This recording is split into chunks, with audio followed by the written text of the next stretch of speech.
Love to have visitors. Excellent. Well, this is TMC Connect. I am Tony Bramley, Business Development Coordinator here with TMC. Thank you all so much for coming to TMC Connect today. We've got a great session for you. MQMR is going to tell us how to cover your assets. Subservicing oversight. With us today is Julie McCurley. Julie has been in the financial industry for more than 25 years, although she started like when she was in kindergarten, I guess. And she worked most recently prior to MQMR for 8 years with a local servicer out of Dallas as Director of Quality Control. She's been with MQMR for about 4 years now, and she is kind of done everything, every division, but is currently where her home and her heart is with quality control. We also have with us today Lisa Butler, and Lisa is the due diligence manager. Lisa has 24 years in the mortgage industry. Almost all of that is with servicing. So I totally get you. I feel you. I speak your language. Because it is a different language. Origination It is. It's definitely a different language. Lisa, throughout her career, has managed client relationships on the audit process. Also worked in depth with the national mortgage settlement process with a servicer whose office was in the Midwest. She has been with MQMR for about a year, a little over a year. Yep. A little over. Has had the opportunity to participate in several of the subservicing reviews that have been done. So she is putting her experience in the servicing world to she's using her experience, and we appreciate that. So just a few housekeeping. You have all entered on mute. And but we want this to be engaging, so please feel free to drop your information in the chat. And I know that at least 7 of you know where the chat function is, because 7 people responded to where you live. So please feel free to drop those in, and I will be asking those at the end of the session. Without further ado, this is being recorded, and we will get you a recording tomorrow with a follow-up email and a link to the YouTube channel. Excellent. And with that, I'm going to turn it over to Julie and to Lisa. Thank you, Thank you, Tony. Well, good afternoon, everyone. First, thank you for deciding to spend a little of your afternoon with Lisa and I today. I hope everyone has your afternoon coffee or whatever your poison of choice is. That'll help you get through your afternoon until quitting time, right? While we recognize today's topic on subservicer oversight is not the most riveting of subjects, it is an important piece to the management of your servicing operations. And to some lenders today, it's possibly something you've never been exposed to before, because the recent market conditions have made it more favorable for seller servicers to retain more servicing instead of releasing their loans. Well, rest easy and settle in, because for the next few minutes, we're going to tell you why you have to do it and give you all the low down dirty details on what you should be looking for when you're reviewing your subservicer. So let's jump right in. When you make the decision to outsource the subservicing of your loans, there are several directives that require you to review your subservicer as part of your due diligence efforts in managing your third-party relationships and their performance, right? So the first is the OCC Bulletin 2013-29. This bulletin provides guidance for third-party relationship and risk management. So if you're governed by the OCC, practicing effective risk management with your third-party relationships is outlined in great detail within this bulletin. It speaks to the importance of oversight and accountability when it comes to managing your third-party relationships and their performance. The second is the CFPB 2016-02 Compliance Bulletin and Policy Guidance on Service Providers. Our dearly loved CFPB, they expect supervised banks and non-banks to oversee their business relationships with service providers. Again, this is another directive related to managing vendor relationships. Of course, the theme behind the CFPB directive, as always, is to ensure compliance with federal consumer laws designated to protect the interest of the consumer and, most importantly, avoid consumer harm. The theme of any CFP directive, right? And then finally, subservicer oversight requirements can also be found in the Fannie Mae Servicing Guide under requirements for subservicing arrangements A2-1-06. In addition to a section in the Fannie Mae Servicer Self-Assessment, which I believe was published in December of 2020, that outlines master servicer oversight requirements. So if you're servicing Fannie Mae loans, go get familiar with this self-assessment. And one last reference, I think it's Ginnie Mae, they have a section in their mortgage-backed securities guide, and that speaks to subservicer responsibilities as well.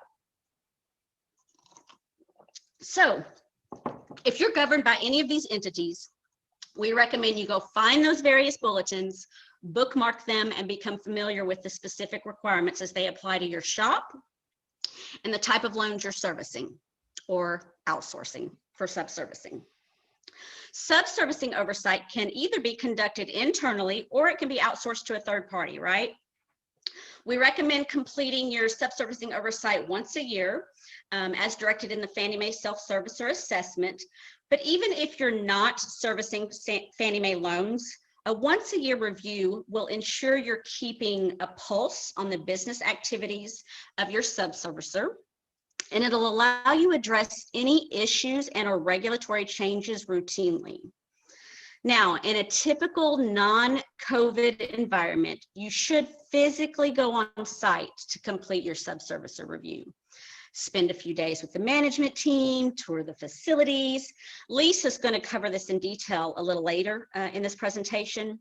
But in addition to your on-site visit, documenting your efforts in great detail, I might add, for anyone who asks for proof of your review is a critical step in the overall process.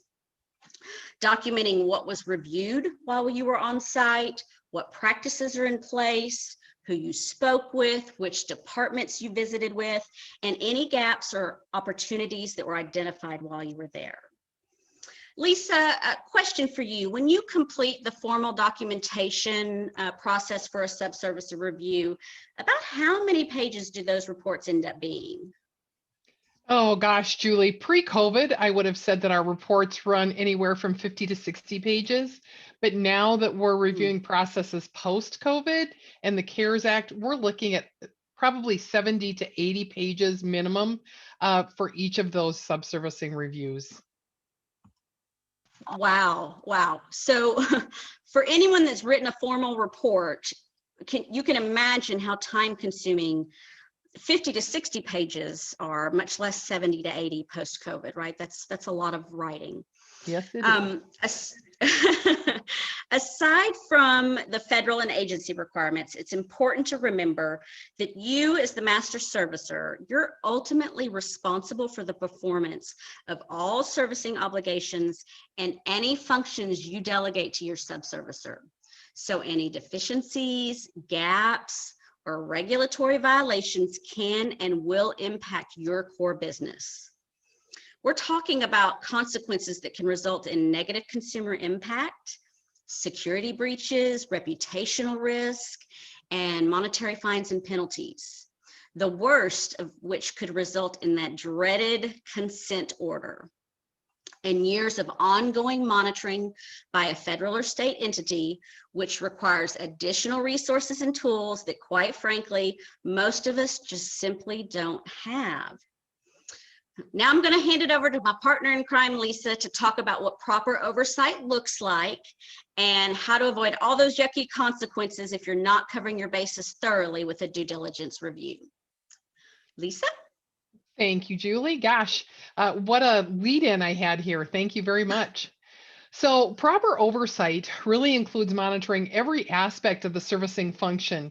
And although some of those directives require a once a year review, some functions require ongoing and more frequent touch points. Although the extent and the timing of the oversight may vary based on the size and complexity of your portfolio, becoming aware of issues or concerns, regulatory or agency changes can typically fall into either an annual, quarterly, monthly, or just an ongoing schedule in order to keep a pulse on the day-to-day activities of your loans. Hey, Lisa, and just to jump in, I just want to add, for those functions that require more frequent touch points, well, heck, even for those that don't, it's also a good idea to set up recurring and frequent touch base calls with your account manager or whoever your point of contact is at your subservicer. So you have an opportunity to address any and all concerns in real time. So whether you're discussing changes to regulatory requirements or just letting your subservicer know that they're doing a good job, maintaining that open line of communication to ensure everyone's expectations are understood and are being met will ensure a successful relationship.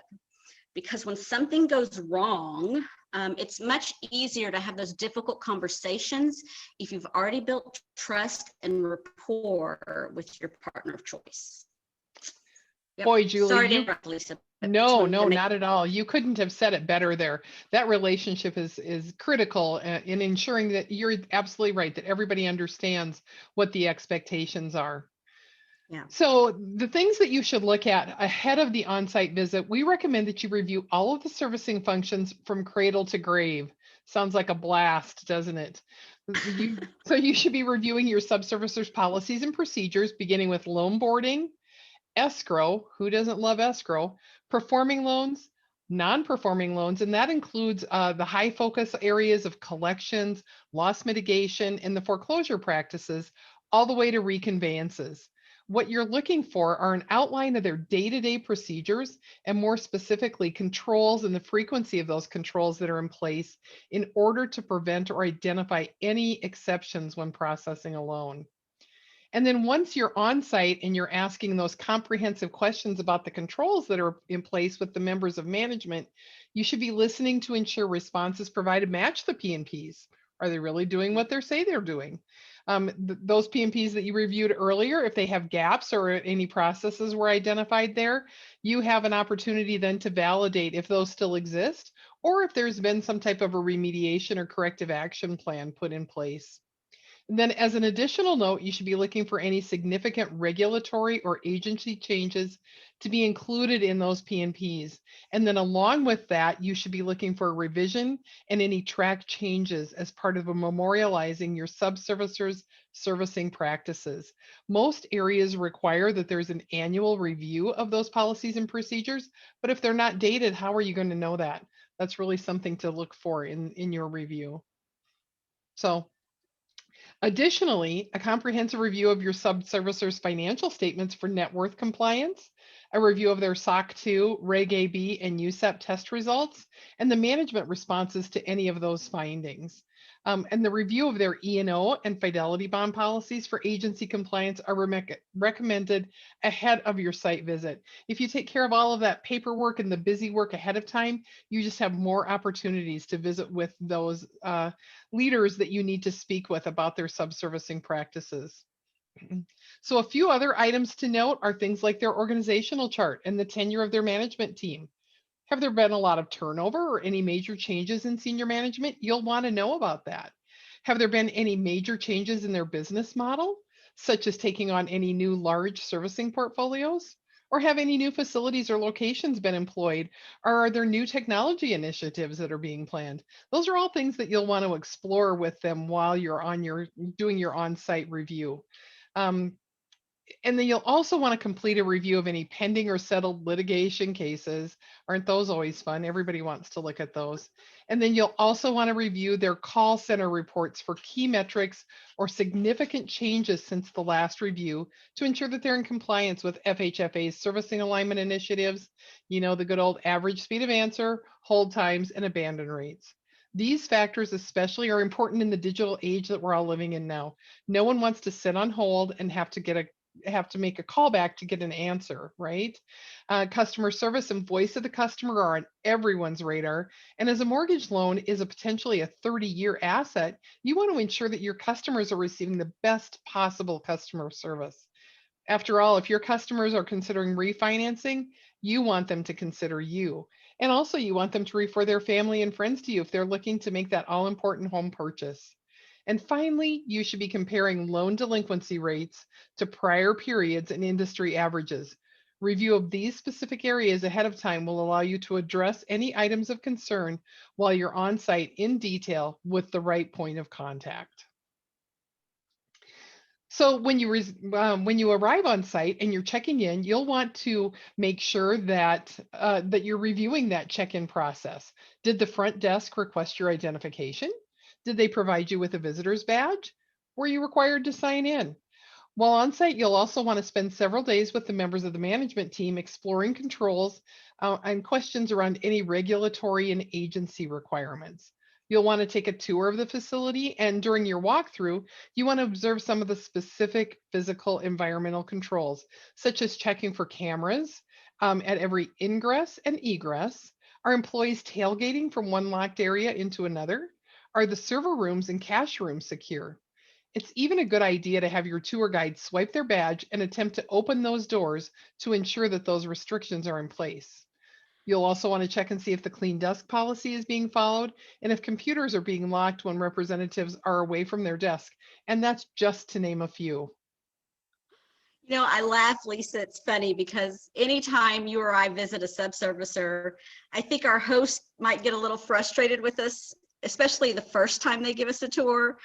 They'll look up, and during the tour, one of us will have disappeared because we'll end up wandering off either to try to swipe our visitor's badge on a secure door, or we'll walk over to a printer to see if borrower NPI was left unattended or left on top of a file cabinet.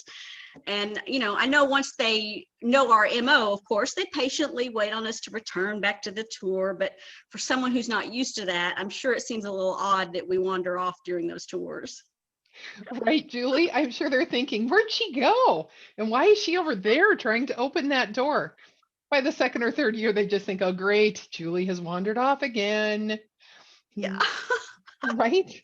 Okay, so after you've had an opportunity to review the pre-visit documents, you've visited with the management staff, and you have all of your interview questions answered, you've completed your walkabout, the end of the visit is a really good time to share any concerns that you observed during the review. And this gives you an opportunity then to clear up any miscommunications. Maybe you misunderstood what they were saying, or maybe they misunderstood the question. Gives you an opportunity to discuss your concerns and then collaborate on any corrective action plans and set timelines for any updated procedures to be completed.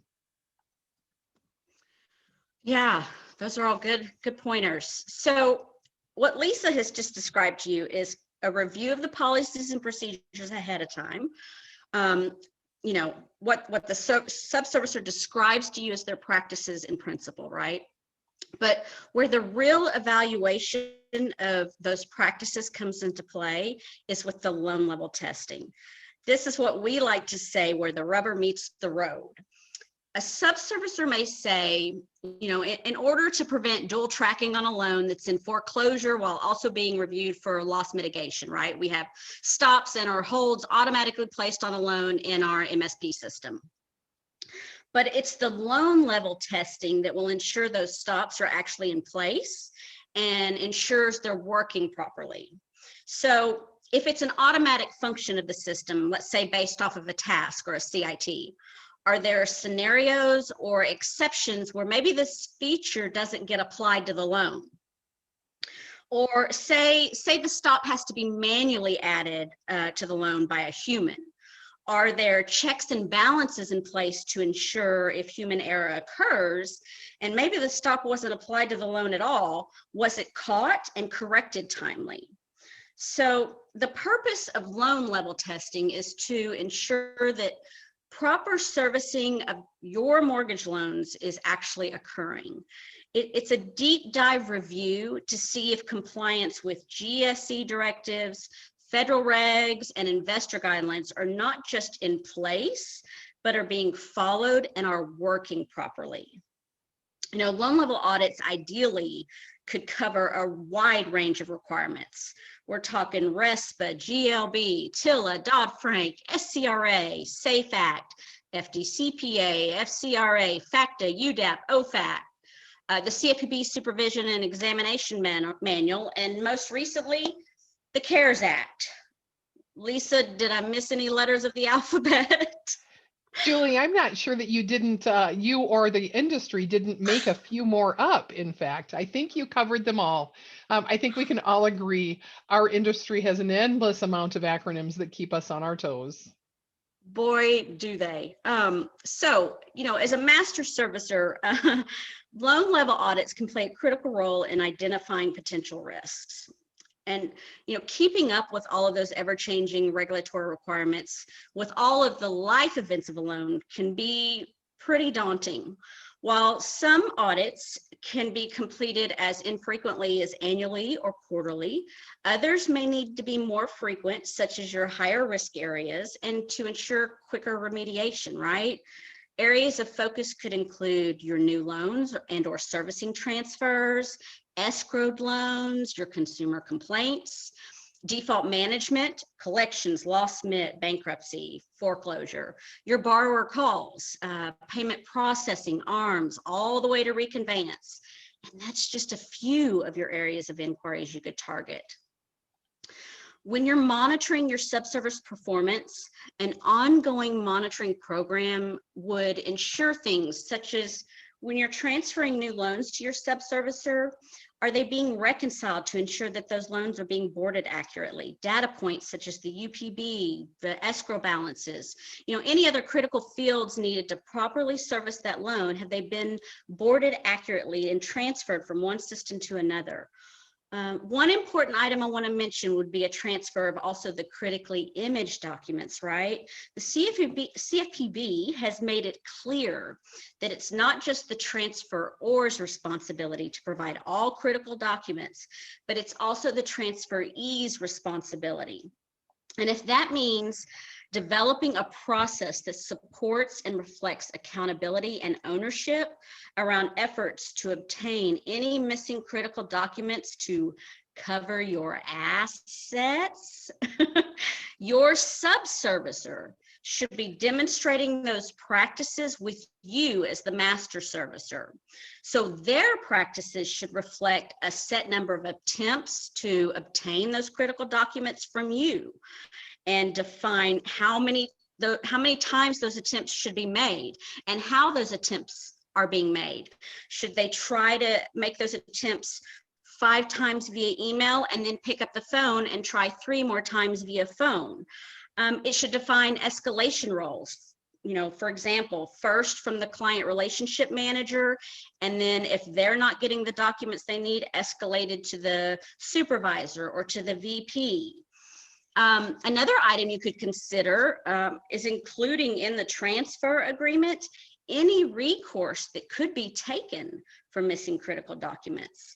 You know, do you decide to deny the loan or require a repurchase of the loan if you don't get the deed of trust or the note or some of those critical missing documents?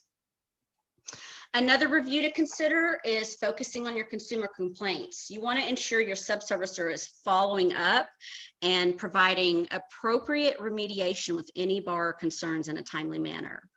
You also want to look to see, are there any trends for recurring complaints pointing to a bigger issue?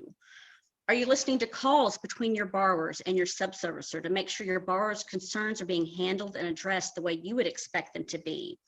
Are soft skill expectations being followed?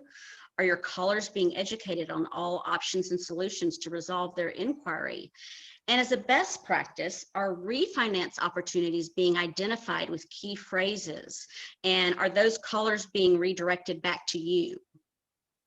Now, with COVID and CARES Act driving our delinquent loan practices today, sampling your defaulted loans to ensure borrowers are being offered forbearance plans or alternatives to foreclosures is imperative.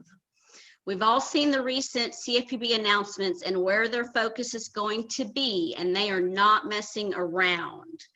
As I mentioned in the beginning, we have an environment today where lenders are holding onto loans who have either never serviced loans before, or even subservicers who are receiving more loans today than they've ever received before. So whether these requirements are new to you or you just have some resource constraints, compliance with the CARES Act should be at the top of your list. Some of the common findings we're seeing in some of our loan level audits today are genuinely as severe as subservicers failing to provide a forbearance plan or options when requested by the borrower at all. Or even failing to extend the original forbearance plan that was initially provided. So those are pretty big and impactful. Other things we're seeing lots of missing acknowledgement letters or forbearance plan agreements that are not being sent to the borrower before the end of the forbearance plan. Lisa, are there any other findings you could talk about, since we're talking about findings at the loan level? Are there any common findings in the operational reviews you could touch on that you found as it relates to COVID? Thanks, Julie. Yes, there have been. So specifically, we're really seeing some issues within the global call center statistics, such as the abandon rates and the average speed of answer that we talked about just a little bit ago. Those have been out of alignment for most servicers, at least for a portion of the year, or at least since March and the beginning of COVID, right? So the interesting thing we're seeing is that servicers are out of compliance for that first few months of the pandemic. They recover from that, and then they're out of compliance again as they're working with customers whose forbearance is ending. They're needing an extension or they're needing additional loss mitigation opportunities. So as a master servicer, you're probably only seeing call statistics as they relate to your customers. So having a global call information available in the operational reviews really gives you a bird's eye view of what's happening in that subservicing shop on an overall basis and how your customers are being impacted by that. Good point. So look, the CFPB isn't going to ask your subservicer why the borrower wasn't provided a forbearance plan when they requested assistance, right? They're going to ask you as the master servicer. Anytime you've identified violations like this, we recommend you work with your subservicer on identifying controls that need to be implemented, like exception reporting or changes to a process or procedure. We also recommend additional QC be completed on that population of loans to ensure that any newly developed controls are in place and that they're working. As I mentioned earlier, recurring calls with your subservicer will provide you with a platform to discuss any exceptions identified during the subservicer review and or any loan level audits completed during that annual due diligence or even on an ongoing basis. We also recommend as the master servicer, you track those findings through until completion. So when a regulator asks, what are you doing about these identified exceptions? It's important you're able to show the measures being taken within your control to manage the performance of your subservicer. You know, once these moratoriums have been lifted, whether that happens in 2022, as the CFPB has recently proposed, or ever, hey, crazier things have happened in the last year, right? I think if we've learned anything from the mortgage crisis 14 years ago, is we're not going to want a regulator to uncover delinquent loans that were foreclosed upon improperly. So if you haven't started addressing these issues with your portfolio now, you're already behind the 8 ball. So now that we've beaten you up over the CARES Act, just to recap, When monitoring your subservicer's performance, loan level audits act as a backup or a supplement to the operational review, right? It's proof that your subservicer is doing what they say they are doing. Now, you just have to decide if this is a review you will develop in-house and complete internally, if you'll outsource it solely to a third party, or maybe do a combination of both. But to help weigh your options, Lisa's going to wrap up our discussion with a few things for you to consider. Over to you, Lisa. Thanks again, Julie. So when you're deciding if you should outsource your servicing quality control audits, there's a few things to think about. Number one, do you have the manpower and the resources to complete the ongoing audits? FHFA is the most specific about sample size and frequency. They require 10% or statistically valid sample of your portfolio population, and the testing must be completed monthly. Okay. Fannie Mae's servicer's self-assessment for subservicer oversight, say that 3 times fast, states a similar requirement for the sample sizes to conduct quality control audits. Those sample sizes are relevant to portfolio size and are usually 10% unless a statistical representation can be achieved. Do you have the proper knowledge or the experience internally to conduct these audits? Our scripts consist of hundreds of questions. And as you all know, the regs and requirements that drive those questionnaires require constant monitoring and upkeep to ensure compliance, especially in this COVID environment that we're in now. You're all aware that some of those regulations were changing daily, if not hourly. And just to keep up with all of that was quite a task. So important information to keep up with. And then for the review piece, consider the cost of the travel. If you're having to go out and go on site, the time your staff is away from the office, and the loss of productivity. And then there's one last thing to mention. As a third party who completes these types of reviews all year long, we have the advantage of being exposed to a variety of subservicer practices, from the smallest subservicer to the largest in the US. As part of that exposure, we're able to learn from industry-wide best practices, and we can help create solutions for you and your team. We are always there to partner with you. So one great example is one subservicer we recently visited shared a best practice for borrowers impacted by natural disaster. So while the requirement is to ensure that your subservicer is notifying your borrowers of loss mitigation or relief options when they're impacted by a natural disaster, this subservicer took it one step further. They implemented a proactive practice to call their borrowers who are in the line of the natural disaster. So before the disaster ever hits, they call and they say, "Mr. Customer, we just want you to know we understand that you're in the line of Hurricane Julie.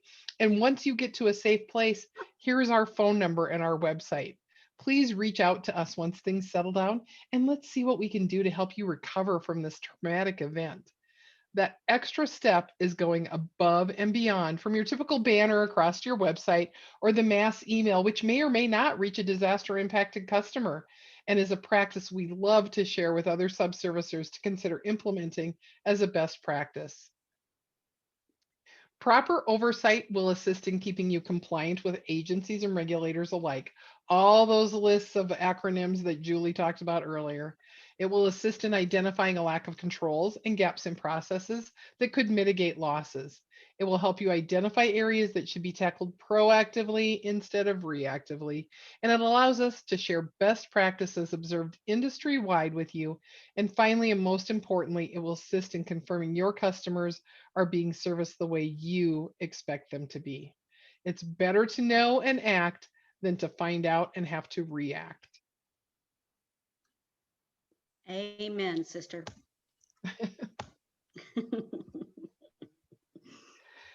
All right.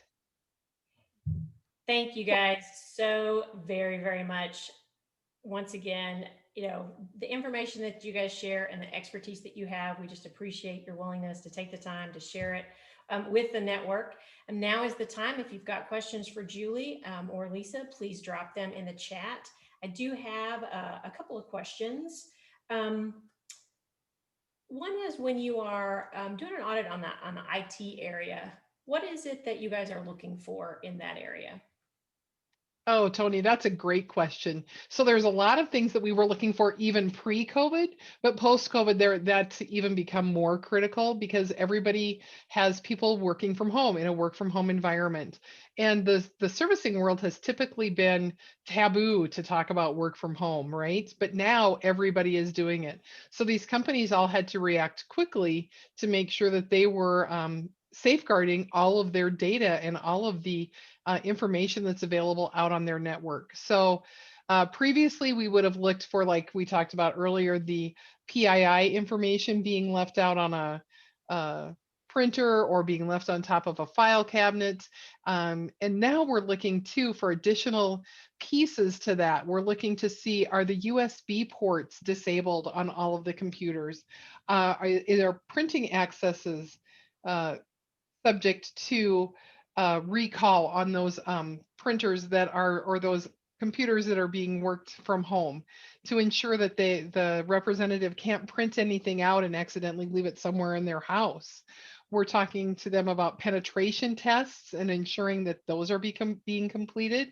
We're talking to them about phishing tests to make sure that they don't have representatives out there who are going rogue and just clicking on any link that is supplied to them, because that really is a measure for other entities to get in there and steal some of the data. So we're really focusing on all of those things and what they've done proactively once they've got all of their representatives in a work from home mode, to make sure that everything is still remaining secure. You know, and one thing to add, prior to COVID, you know, everyone had business continuity and disaster recovery plans, right? But nobody had disaster recovery plans for COVID. Everybody had sites, off-site places that they could go to work from their normal workplaces, but nobody had a plan in place to work from home, where the entire staff would have to go home and work there. So everybody scrambled, you know, back in March to put together a new disaster recovery plan. So, you know, for the last year, that's what we've been reviewing is that plan. And so when you're reviewing your subservicers disaster recovery going forward, it's a new kind of review. It's based on new parameters and some of those things like the USB port and making sure that they're not able to print from home, and that, you know, NPI is secure in an agent's you know, personal home is being protected. Those are kind of new parameters that we've never explored before. So those are things that you should be reviewing with your subservicer as you're doing these due diligence reviews. Absolutely. Thank you, Julie. Are there any other areas that they should be focused on? I mean, those are some new ones, but just historically speaking, what areas should a master servicer focus on when reviewing their subservicer? So I think that the collections aspect is probably always one of the highest touch points. And Julie alluded to that earlier. So not only now are subservicers providing forbearance plans and executing those as they should be, but even prior to COVID, were the proper loss mitigation options being offered to customers? Were they following the proper waterfalls? Were they sending out those letters when a borrower's loss mitigation package would come in and it was either incomplete or complete? Were they following the guidelines on that and making sure that every borrower really was taken care of? And then when it comes to the foreclosure process, pretty much the same thing. Were they ensuring that they weren't just foreclosing for the sake of foreclosing? Had that borrower been given those loss mitigation opportunities? And were they ensuring that they had all the pieces in place? And if a borrower during the middle of a foreclosure process decided that they did want loss mitigation, were they stopping those foreclosure activities? So I really think for voice of the customer and for most of your regulatory requirements, really focuses on the collections aspect and what happens when a borrower becomes a delinquent customer and they need an additional assistance, and just going from that perspective. Yeah. I don't see any questions. I do have one more, but just wanted to give everybody a final chance to drop your questions into the box. I want to thank you guys again. Julie and Lisa, it's been some great information shared here. My question is, it's kind of COVID related, I guess, 2021 focus. It's like, do you see any audit trends that might be changing because of COVID? So Julie, that's probably a question that you can better answer with the loan level testing and really testing what the servicers say they're doing.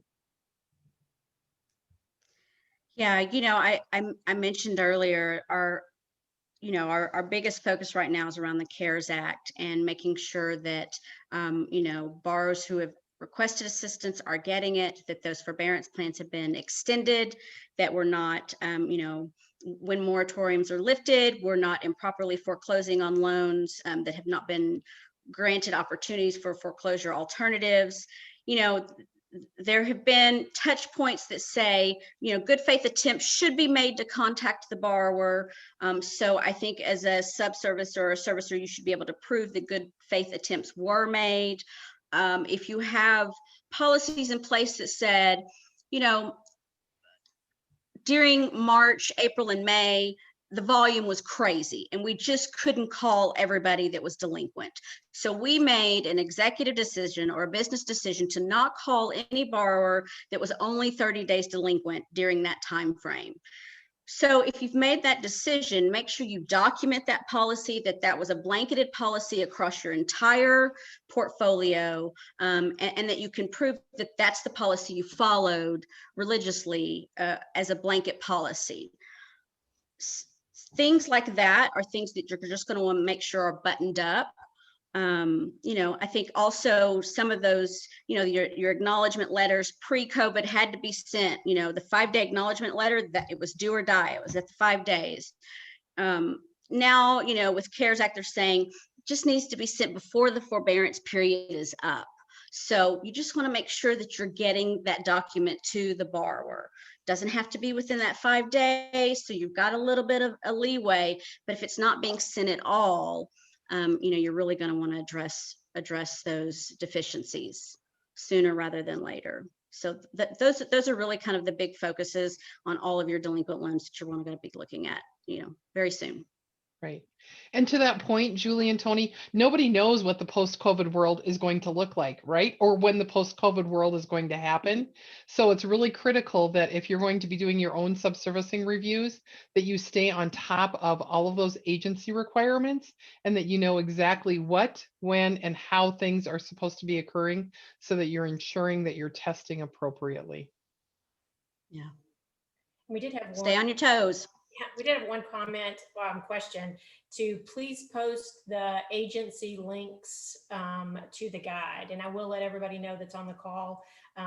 Your follow-up email that you'll receive tomorrow will have this deck attached with it, as well as a link to the YouTube video. So thank you again. Thank you everyone for coming to TMC Connect. Ooh, looks like I do one more question. Okay, so with regard to the document you spoke to, Julie, how do we prove that the borrower actually received it if the subservicer system shows that it was mailed and even mailed multiple times? Well, generally, when you're looking for documents that have been sent to the borrower, you're looking to see that they've imaged in their imaging system. That's generally what an auditor is looking for. So as long as you can see that document was produced and has been imaged in the imaging system, that acts as validation. If there's no line item in your mortgage servicing platform, I'm using that MSP term very generically. If there's no line item in your MSP system that says this letter was generated, and then you can't find anything in your imaging software that shows that the letter was actually produced, you have a problem. But as long as you can see that there was a line item generated in your MSP system showing that letter was generated, and you have a copy of the letter in your imaging system, with the borrower's name and address and the content of the letter, you're golden. That's a pass. So that's really what you're looking for as a master servicer to prove that those letters have been generated and delivered to your borrower. Okay. Perfect. Great Pass with question. flying colors. Good question, Dawn. I have a line item in a letter imaged. Gotcha. Thank you. Appreciate it.